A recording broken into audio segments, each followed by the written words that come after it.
இவ்வளவு சோகமா உட்காந்து என்னங்க யோசிக்கிறீங்க? வந்து இப்ப நான் என்ன உங்கள்கிட்ட சொல்றது? நீயே கேளு, உட்காருவோம். நீயே கேளு.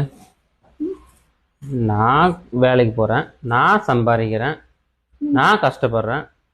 ஒரு நாள் ஃப்ரெண்ட்ஸோட ட்ரிப்புக்கு போகலான்னு சொல்லி கேட்டோம்னா திட்டிகிட்டே இருக்காங்கடி. என்ன பண்ணலாங்களா? யாருங்க அது? அது அப்புறமா சொல்கிறேன், இன்னும் கேளு. எங்ககிட்ட பணம் இல்லைன்னா ஃப்ரெண்ட்ஸு கேட்ட நான் உடனே கொடுக்க போகிறேன்.